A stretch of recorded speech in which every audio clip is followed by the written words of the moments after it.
Diffusion, the international science radio show. We have a bouncer on the doors of perception. The good, the bad, the ugly. It gets pretty exciting. The myths, the truths.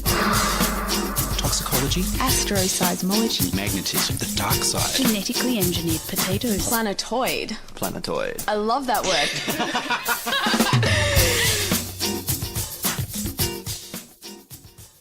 Hello and welcome to Diffusion. Sit back and relax while we inject weird and wonderful science directly into your genes. I'm Ian Woolf. This week, Stephen Freeland talks about Space Force. We've never had a war in space. But first up, here's news of llamas.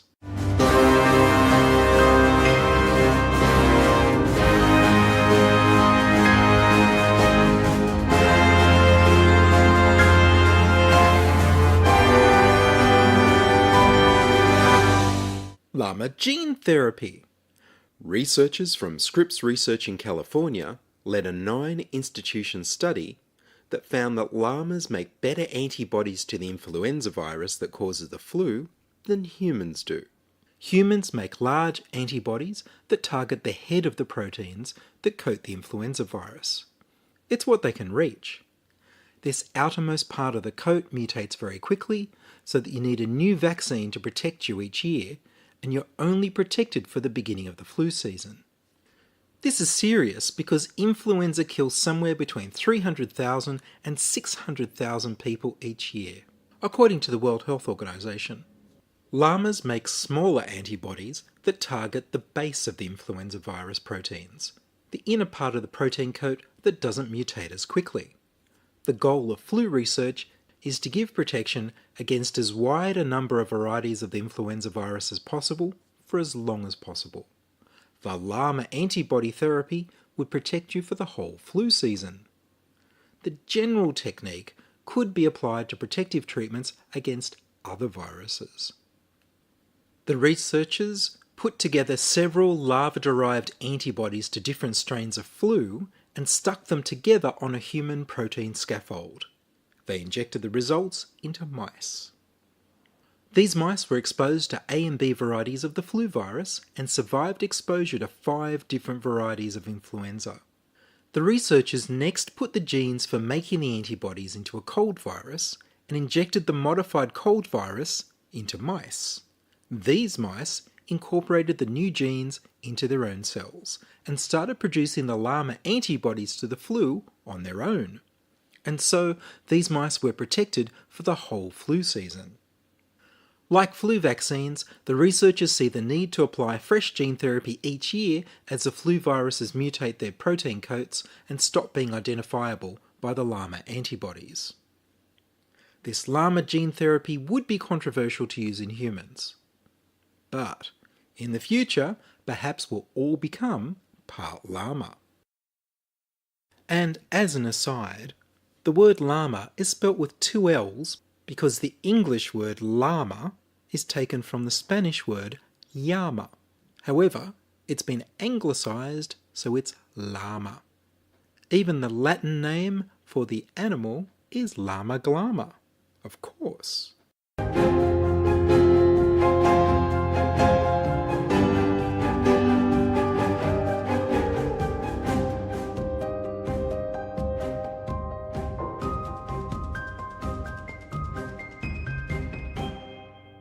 You're listening to Ian Woolf on Diffusion Science Radio. Send emails to science@diffusionradio.com. We're brought to you across Australia on the Community Radio Network and podcast over the internet on www.diffusionradio.com. Space Force. Stephen Freeland is Professor of International Law and Dean of the School of Law at Western Sydney University. After many technical difficulties, which cause some odd sounds you can hear at times, I spoke with him over Skype.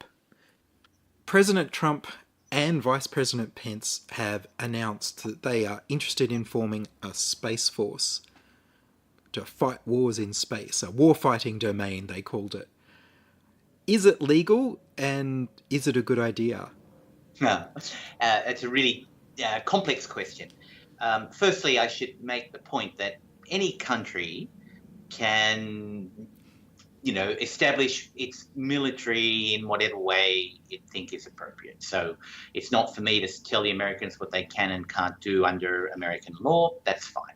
Clearly, just announcing that they're going to do this is one thing, and what that may or may not look like down the track, if at all, is another, of course. As to the legality, I mean, there's not so intrinsically there's nothing illegal, quote unquote, in announcing that you're going to set this up. I think it's unfortunate that they've ratcheted up the rhetoric so much because, as I argue to anyone who will listen to me, but also in recent pieces that I've written, by ratcheting up the rhetoric, what you're doing is, unfortunately, encouraging others to react in a similar way. We all know already that the major space powers and others view space with military eyes in many of their capacities. We all know that already for many decades now, space has been used for military purposes on Earth and has been used for the conduct of armed conflict and other conflicts on Earth. We all know that. So we all know quite clearly that there is a military aspect to the way we use space. Now, that's very different, of course, from saying, let's now regard space as an area where we can legitimately carry on warfare in space. But I'll come to that in a minute. So it's clear from the practice of states that space can be used for military purposes, has been, and no doubt always will be. My argument is that that's true, but space is used for so many other purposes as well. Space is so positive for us in so many ways. And my argument is that we have to be clear that there are many conversations about space and that we shouldn't just be listening to the loudest voice in the room. And perhaps at the moment, the loudest voice in the room are those advocating that space is a warfighting domain. That war in space is inevitable. Now, firstly, I don't think that is true. But secondly, if you listen only to the loudest voice in the room, then that completely jolts the way that we view space. And space is incredible. It's had so many positive aspects, as well as, no doubt, having this strategic and military aspect, okay, which is an important part of space, but it's by no means the only part of space. And so my argument is that we've got to make sure in the way we move forward in space that we listen to all the conversations, not just the loudest one in the room. Now, in terms of the legality, well, of course, people will interpret what the legal position is in different ways, and many people disagree with me. But if you look at the object and purpose of the treaties, and particularly the Outer Space Treaty, and if you look at the preamble, it talks about space being used exclusively for peaceful purposes. If you look at the very first resolution of the General Assembly about space, it was about space being used exclusively for peaceful purposes. We all know that in the end, in the substantive provisions of the Outer Space Treaty, because of the particularities of the situation, because there were only two main space powers at the time, and they themselves wouldn't want to be so bound by rules. Why would they agree to that? Because they were the only two players in town, and they were both looking at space as this new idea of expanding their military capabilities. We know that some of the substantive provisions give rise to different interpretations. And so some people latch onto that and say, well, it doesn't specifically prohibit war, therefore war is allowed. That is, firstly, a naive way to look at, I think, an international agreement, because one has to look at it as in a holistic way. And the object and purpose of the Space Treaty is really to allow for space to be utilised for peaceful purposes and to be utilised in a way that we can maximise benefits. That's what it's about, benefits for humanity. But the other thing is, by just saying, because it's not expressly prohibited, it is therefore permitted, completely misunderstands the way that international law works. People latch on to one statement by the Permanent Court of International Justice in the 1920s, when international law adjudication was really at its infancy, when the world was far less complex, when people were far more suspicious of international law, and when they were looking at a specific set of circumstances, they said, well, perhaps, you need to have an express prohibition. But that was 90 years ago. The world has changed. International law has changed. The world is far more complex. And it's a really dangerous thing to be saying in any respect that, hey, if international law does not expressly prohibit bad behaviour, therefore the bad behaviour is permissible, let alone the practice of states. We've never had a war in space. We've never had a war in space, even at the height of the Cold War, even as the United States and the Soviet Union were looking at space with military eyes and developing all this technology. And, there's so many complex issues about that. So there are certainly arguments to say that utilising space and conducting warfare in space, making space a theatre of war, in my opinion, is contrary to the object and purpose of the Outer Space Treaty. People will disagree with me because they will latch on to specific words and specific sentences, and they don't look at, in my opinion at least, the totality of what we're trying to achieve. But we're nowhere near, we can't say that the announcement by the United States is illegal. Of course, in the end, the legality or otherwise of whatever a country does will be determined by their actions, not by their statements, in this respect at least. So hopefully, in the end, common sense prevails and those other voices are listened to. And because space can be utilised in so many ways. Sure, it's competitive, and sure, it's strategic, and sure, it's important for military activities on Earth. But that is a whole different dimension from saying, okay, it's now free reign in space in terms of warfare. And that's something that I think must be avoided at all costs. I think the American military might want to say to you that Russia and China have military in space. So do they have to do the same? Of course. I mean, the argument is that the other guys are doing it, whoever they may be, and therefore we have to respond. I completely understand that, but we have to also understand that they're all doing it. It's not as if, and this is not a criticism of any one country, but it's not as if the United States has done nothing and all of a sudden they realise that other countries have developed this. As I said, the United States and the Soviet Union from the beginning looked at space with military eyes. They were developing technology with military eyes. So everybody, all of the major powers, are developing military capabilities in space. And that's where the danger is. By ratcheting, I mean, they're all doing it, but by ratcheting up this rhetoric, by saying we, the United States, or any country, are going to dominate space, that I think gives rise to making the position worse, because others will respond.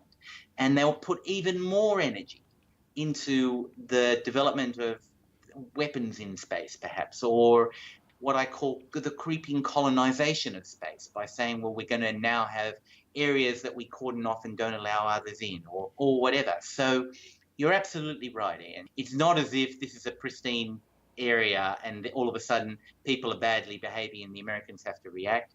We all know that all of the major space powers are looking at this, but therefore there's a danger in ratcheting it up even more, because you're not going to discourage them. You're not going to discourage others by saying we are going to dominate, because space is so strategically important. You're only going to elicit, I think, like with like. And I think that's a dangerous spiral.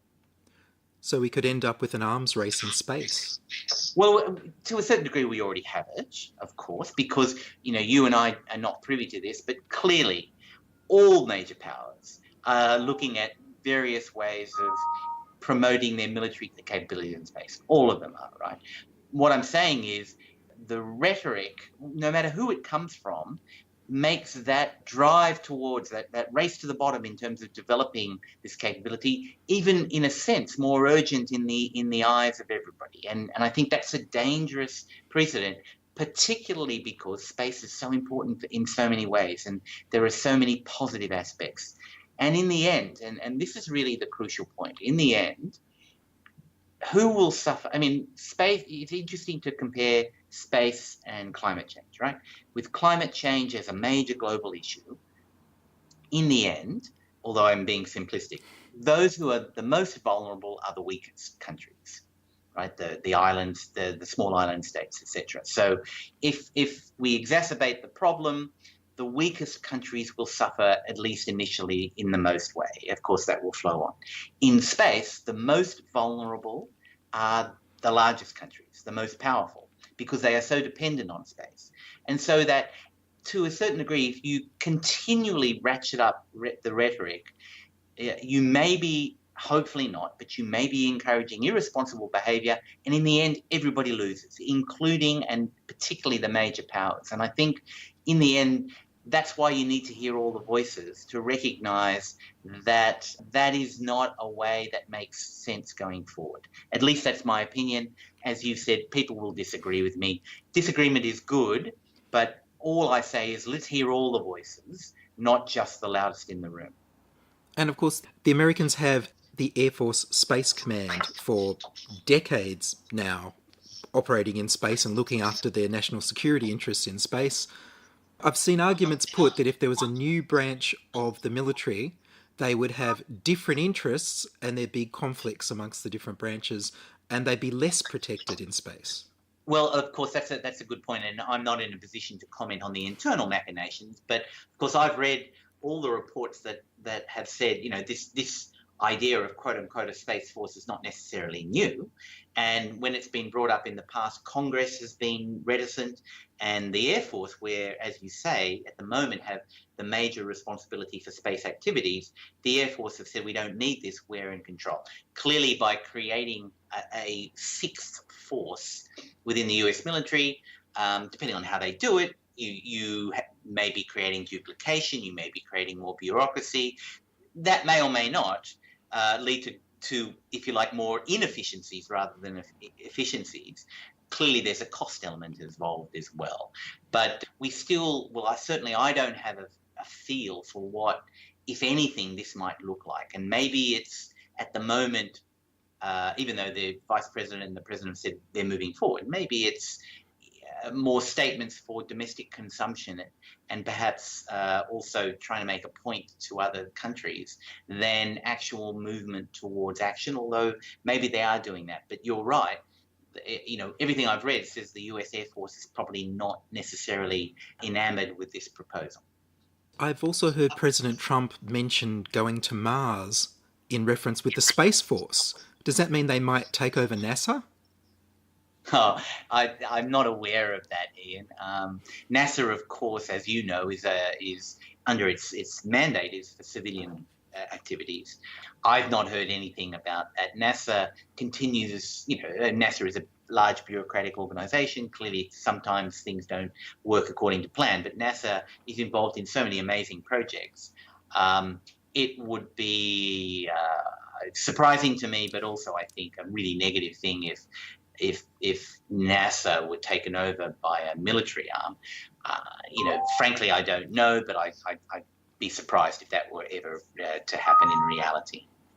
Do you want to talk about the positive side of what's been happening in space lately? What is space, okay? I mean, firstly, we have to recognise space has been used for military purposes all the time. It's unfortunate, but that's the reality. Secondly, space is increasingly of a dual-use nature. So commercial satellites are now also used for these military purposes terrestrially. Thirdly, all the major countries are, to a certain degree, pushing the envelope in terms of what they're doing. And you hear now, for example, a lot about rendezvous and close proximity operations and things like that. Sure, everybody is pushing the envelope and testing each other out. That's geopolitics, that's strategy, that's the way it is. But when you also look at space, it's cooperative and it's collaborative. I mean, for example, we have had the recent incident where the Soyuz vehicle had a malfunction, and the two astronauts, the American and the astronaut and the Russian cosmonaut, thankfully were safely brought back to Earth in that mishap. Clearly, that's incredible cooperation. I actually had the privilege of visiting the cosmonaut and astronaut training center in Moscow about 3 weeks before the launch of that Soyuz, where those two astronauts, the American and the Russian cosmonaut, were in their final stages of training after 4 or 5 years. The Americans and the Soviets and then the Russians, for example, have been cooperating even at the height of the Cold War. The Americans and the Chinese, sure, they see themselves in various ways as adversaries. I understand that. But also, they are cooperating in many aspects in space.